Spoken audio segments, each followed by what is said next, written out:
G'day, Rob Douglas here. It's not every day you meet a teenager who's passionate about reviving an ancient trade. But here in Albany, Western Australia, 17-year-old Calvin Ullrich is doing just that.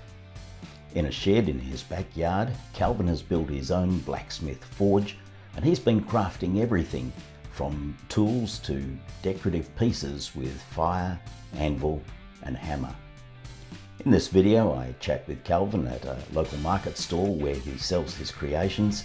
We also get a behind-the-scenes look at his forge in action. It's a story of creativity, determination, and a deep respect for traditional skills. And I think you'll find it just as inspiring as I did. The blacksmithing side of things really started when we watched a documentary, 7 years ago.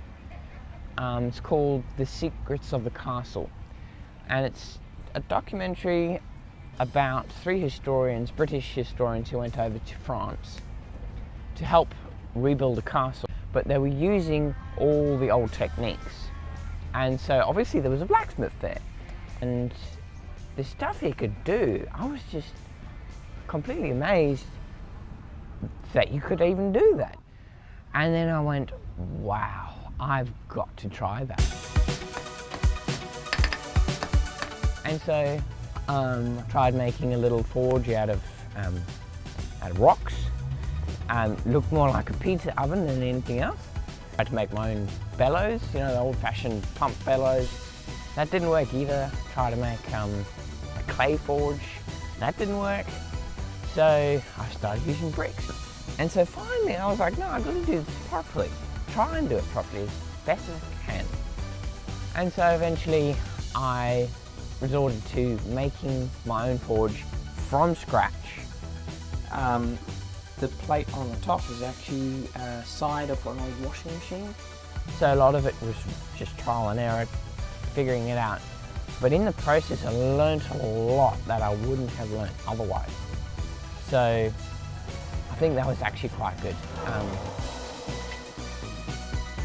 Right, so I'm going to use my 3-pound hammer. I'm going to do a straight 90-degree bend. So I was doing markets already while I was still figuring out how to make a proper forge. So my stock wasn't terribly great quality, but it was good enough to sell, and people seemed to really be interested in it.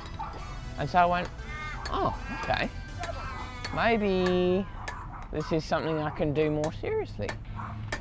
And so I did, and with the better forge and the better tools, etc., I was able to really start making more high quality stock. When you're making something like this, you've got to keep the end result in mind. I mean, when you're making anything, you've got to keep that in mind. If you have a drawing on the wall as a finished product and you know, okay, this little piece here needs to fit exactly in that slot. So what I've done so far is I've made a V shape. Now, how does one create that into a heart? It's an appreciation. I think taking part in doing blacksmithing, as I said, I do try to do everything as traditionally as possible.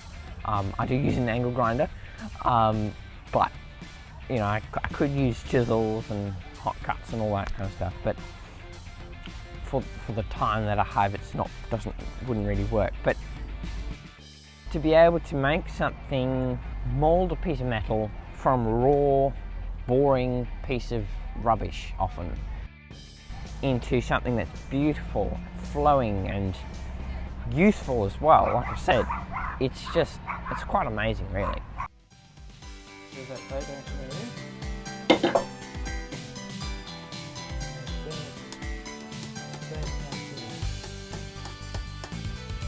It's amazing to be part of something this ancient. Go outside and brush.